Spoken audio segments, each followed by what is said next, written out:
Good morning everyone, Barman লাইফস্টাইলে সবাইকে জানাচ্ছি অনেক স্বাগত, অনেক ভালোবাসা। আছো কেমন সবাই? আশা রাখছি সবাই ভালো আছো। তোমরা আমার পুরো ভিডিওটা নো স্কিপ করে দেখো আর আমার সাথে থেকেও, আশা করি তোমাদের ভালো লাগবে। আজকে হচ্ছে পুজোর পরের দিন, আমি আবার যাচ্ছি মাসির বাড়িতে।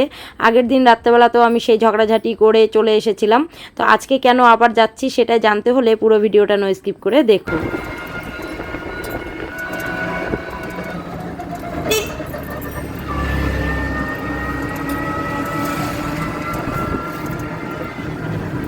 টোটোওয়ালা আমাদের নামায় দিল, এখন হাইটে হাইটে যাচ্ছি। আজকালকার টোটোওয়ালাগুলোর ভাও বেশি, টাকাও নিবে, আবার ঠিক জায়গা মতো পৌঁছায় দিবে না।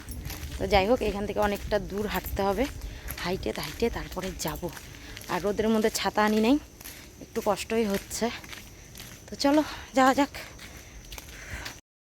এখন বাজে প্রায় 10:30টার কাছাকাছি। আমি এই যে চলে এসেছি, এসেই চেঞ্জ করে নিয়েছি। আর এটা হচ্ছে আমার মাসির রান্নাঘর। তো একটু এলোমেলো হয়ে আছে, কালকে যেহেতু পুজো হয়েছে। আর আজকে এই রান্নাঘরে সবার রান্নাবান্না হবে, তারপরে আস্তে আস্তে পরিষ্কার করা হবে। তোমাদের দাদাভাই গুঞ্জবাড়ি পর্যন্ত আমাকে স্কুটিতে নামিয়ে দিয়ে গেছে, আর বাকি রাস্তাটা আমি টোটোতে করেই এসেছি। সকালবেলা বাড়ি থেকে ব্রেকফাস্ট করে আসিনি, তো এখানে আসার পর আমাকে বৌদি বলছে যে কিছু খেয়ে নে। তো আমি সবাইকে জিজ্ঞাসা করছি যে সবাই খাওয়া দাওয়া করেছে কি না। তো সবাই বলছে যে না, আমরা কেউ খাওয়া দাওয়া করিনি। তো ভাবলাম সবাইকে খাওয়া দাওয়া দিয়ে তারপরে আমি নিজেও একটু কিছু খেয়ে নিই। তো আমাকে বলছে কালকের দই আছে, মিষ্টি আছে, তো মুড়ি দিয়ে দই মিষ্টি এগুলো দিয়ে সবাইকে দিতে বলছে।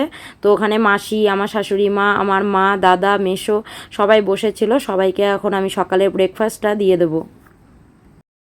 আগে আমি এত মিষ্টি খেতে ভালোবাসতাম, মামার বিয়েতে আমি প্রায় অর্ধেক বালতি মিষ্টি একাই খেয়ে ফেলি। তখন থেকে কিন্তু সবাই আমাকে মিষ্টি চোর বলে। তাও আমি কিন্তু চুরি করে খেয়েছিলাম মিষ্টিগুলো, কাউকে না বলে। তার জন্যই আমার নাম কিন্তু মিষ্টি চোর হয়েছে। এই মাসির যে ছোট ছেলে আছে, ও আমাকে মিষ্টি চোর বলেই কিন্তু ডাকে প্রায়শই। তো যাই হোক, সেই মানুষটা এখন আমি একটুও মিষ্টি খেতে ভালোবাসি না।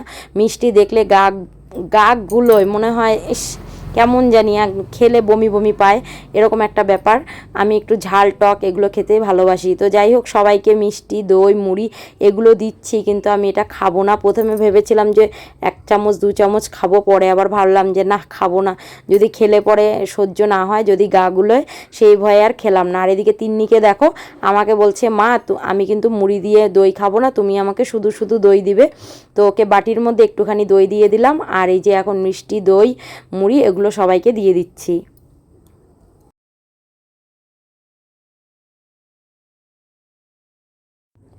ইনি হচ্ছে আমার ছোট ননদ, ও এসেছে পুজো বাড়িতে। তো স্নান করবে, তার আগে বলছে আমি মাছগুলো ধুয়ে দেই, দাদা মাছ নিয়ে এসেছে। তো চলো এবার তোমাদের বলি যে কেন আমি আবার আজকে আসলাম। কালকে তো রাগ করে চলে গিয়েছিলাম, পরে রাত্রেবেলা মাসি মা ফোন করেছে, বলেছে কে কি বললো সেটাতে কান দিয়ে কাজ নেই।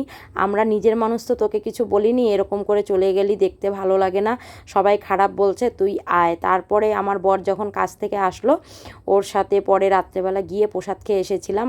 আর আমাকে বলছিল কালকে আসবি না, আমি বললাম যে না, আমি আসবো না। পরে মাসি জোর করলো, আমাকে হাতে 50 টাকা দিল, আমার শাশুড়ি মা 100 টাকা দিল, দিয়ে বলল যে কালকে টোটোতে করে সকাল সকাল চলে আসিস।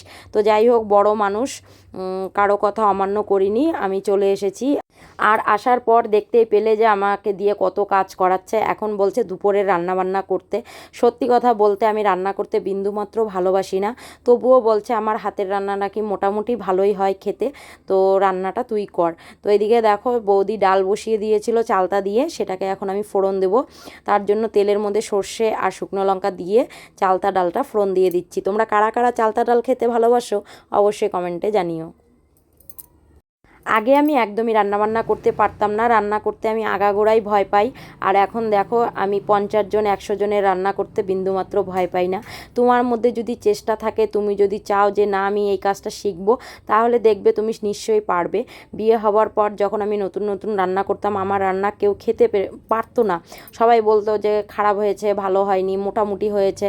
তখন থেকে মনের মধ্যে একটা টার্গেট ছিল যে না, আমাকে রান্নাটা ভালোভাবে করতে হবে, যাতে আমি 10 জনকে রান্না করে খাওয়াতে পারি। তো তারপর আমার বিয়ে হয়েছে গ্রামের দিকে, আর আমার শ্বশুরবাড়ির সব আত্মীয় স্বজন গ্রামের দিকেই থাকে। কারো বাড়িতে ঘুরতে গেলেও আমি ভয় পেতাম যদি আমাকে রান্না করতে বলে, আর সেই মানুষ এখন আমি বিন্দুমাত্র ভয় পাই না। কারো বাড়ি গেলে বসেও খাই না, হাত নাড়িয়ে কাজ করে তারপরে কিন্তু খাওয়া দাওয়া করি। তো যাই হোক, এদিকে ডাল হয়ে গেছে, এখন মাছগুলো করব। আর মাছগুলোতে হলুদ লবণ মেখে নিলাম। আজকে মাছ শুধু আলু দিয়ে আর আদা জিরে দিয়ে হবে। এই বাড়িতে যে আমার বড় বৌদি আছে, বড় বৌদির মেয়ের নতুন বিয়ে হয়েছে, তো সেই জামাই আবার পেঁয়াজ রসুন দিয়ে মাছের ঝোল খায় না। তো ওনার জন্যে আবার আলাদা করে আদা আর জিরে দিয়ে মাছের ঝোল করতে চেয়েছিলাম। তখন আমাকে বৌদি বলল যে সবার জন্যই একই আদা জিরা বাটা দিয়ে কর, দেখবি অতটা পরিশ্রম হবে না। তো যাই হোক, এই যে আমি মাছগুলো ভেজে নিচ্ছি, আর পাশে বাটিতে দেখো শুকনো লঙ্কার গুঁড়ো, আদা আর জিরের গুঁড়োটা আমি ভিজিয়ে রেখেছি। এভাবে যদি মশলা ভিজিয়ে রাখা যায় তাহলে তরকারিটা কিন্তু ভালো হয়, রান্না করার সময় মশলাটা পুড়ে যায় না।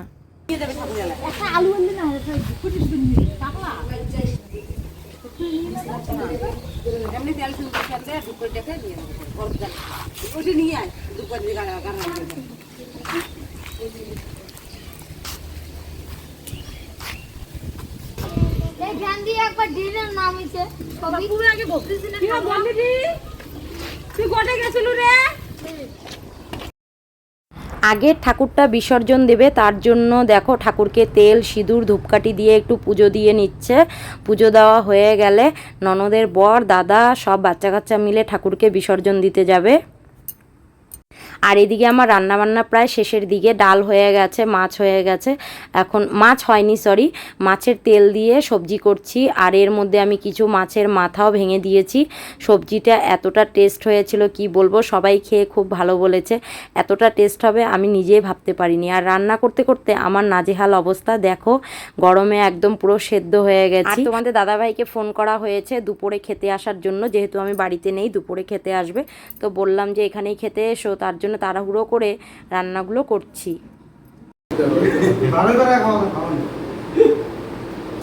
ডালে লবণ নিচে দেখো, সবারই খালি ডালে লবণ দেখাই, তারপরে খালি লবণ দেই, যে যে চাকে শেষে কাল লবণ দিতে খালি লবণ দেই।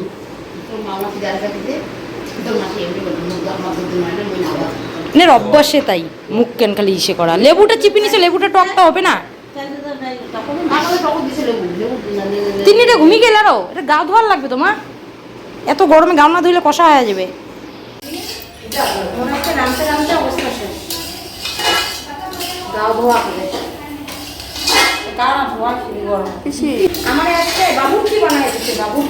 ও মা পেটটা আমার গেছে। বাবুর্চি বানাই দিল, বাবুর্চি বানাই দিল, পাচক পাচক পাচক। মাছের ঝোল হয়েছে, চালতা দিয়ে ডাল হয়েছে, মাছের তেল দিয়ে সবজি হয়েছে, বেগুন ভাজা হয়েছে, এখন আবার পোলাও রান্না হচ্ছে। কে মাটন হবে নাকি আবার? মাটন মাটন কষা, হ্যাঁ মাটন কষা হবে। কাজ করে দিয়েছে মোর মাসি শ্বশুর, কি মোর মাসি শ্বশুর মোর বড় কাজ করতে এই সব ধুয়ে দিছে। পাপোশ, ঘরটার কি অবস্থা হয়েছে? ঘরটা ঝাড় দেওয়া লাগবে একটু।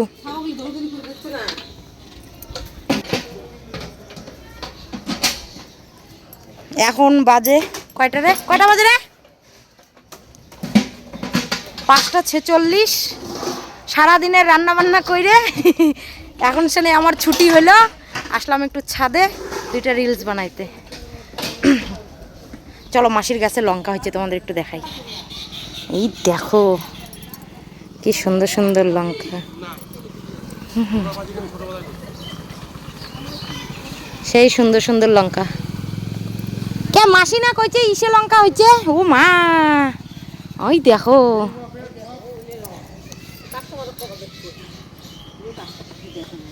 সুন্দর। হ্যাঁ, ওই ইসে লঙ্কা বলে হয়েছে, কি কয় যে গোল গোল লঙ্কাগুলো বলে হয়েছে। কই কই গোল গোল লঙ্কা না, এগুলোরে কথা কইছে বোধহয়, তার মানে এগুলোরে কথা কইছে। এই সেগুলো গরম ভাত আলু সিদ্ধ দিয়ে খাইতে যে মজা হবে না, ঘি দিয়া।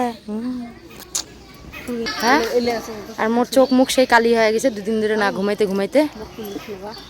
আর এলে হচ্ছে মুখ তুলিস না, মুখ তুলিস না, মুখ তুলিস না, সব ফেমাস লোক, কাউরে তোলা যাবে না। হ্যাঁ, জবা ফুলের। ইস, মোর যদি এমন একটা ছাদ থাকলে হয়, কত গাছ যে লাগালুম হয়। ও মা, এদিও লঙ্কা হয়েছে এই নিয়ে।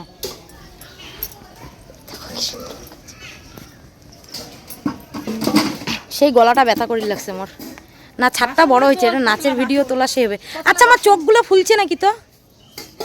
না ভিতরে ঢুকছে, ফোলে নাই না, কিন্তু আমি ক্যামেরায় মনে হয় ফোলা ফোলা দেখতেছি আমার চোখগুলা। আর মুখটা একটু কালা কালা ছোপ ছোপ ছোপ ছোপ হয়ে গেছে গরমে। আর রান্নাম সারাদিন বসে বসে, এতগুলা মানুষের রান্দা। আর রান্দা ও সময় কি রান্দার উপহার পাইছি নাইটি। সারাদিন এত মানুষের রান্না করছি, এই যে আটিটা পড়লাম আমি, কেমন লাগতেছে কমেন্টে জানায়ও। তো চলো আপাতত কয়েকটা রিলস বানাই। এখন বাজে প্রায় 7:30টার কাছাকাছি, আমরা চলে এসেছি। আর এসেই দুষ্টুকে মায়ের বাড়িতে রেখে তোমাদের দাদা ভাইয়ের আমি এসেছি একটু ডাক্তারের চেম্বারে। ছোটো মোটো কোনো সমস্যা হলে এই কাকুর কাছে আমি আসি। এমনিতেও আমার প্রেশারটা লো, দুদিন থেকে শরীরটা ভালো না, তার মধ্যে আজকে এতগুলো মানুষের রান্নাবান্না করলাম, তো শরীরটা আরও একটু উইক উইক লাগছে। তো আমি ভাবলাম যে একটু প্রেশারটা মেপে নিয়ে যাই, আর যদি কোনো ওষুধ দেয় সেটাও নিয়ে যাব।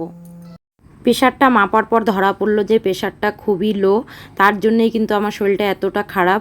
আর লো প্রেশারের মানুষ নাকি বিছানাতে শুলেই ঘুমিয়ে পড়ে, কিন্তু আমি একদমই ঘুমোতে পারি না। রাত্রি 2টো বেজে যায়, 3টে বেজে যায়, তবু আমার ঘুম ঠিকঠাক করে হয় না। তো যাই হোক, উনি আমাকে কোনো আর ওষুধ দিল না, শুধু একটা সাধারণ একটা ট্যাবলেট দিয়েছে, বলেছে সেটা খেলে নাকি একটু রেস্ট হবে, শরীরটা আরাম পাবে, আমি ঘুমোতে পারবো। তো সেটা নিয়েই আমরা বাড়ি চলে এসেছি। তো আজকের মতো ভিডিও এখানেই শেষ করছি। তোমাদের কেমন লাগলো অবশ্যই কমেন্টে জানিও। ভালো লাগলে তোমাদের অফুরন্ত ভালোবাসার সাপোর্ট দিয়ে আমার পাশে থেকো। তো আজকের মতো টাটা, বাই বাই, সবাই ভালো থেকো, সুস্থ থেকো, দেখা হবে একটা নতুন ভিডিওর সাথে।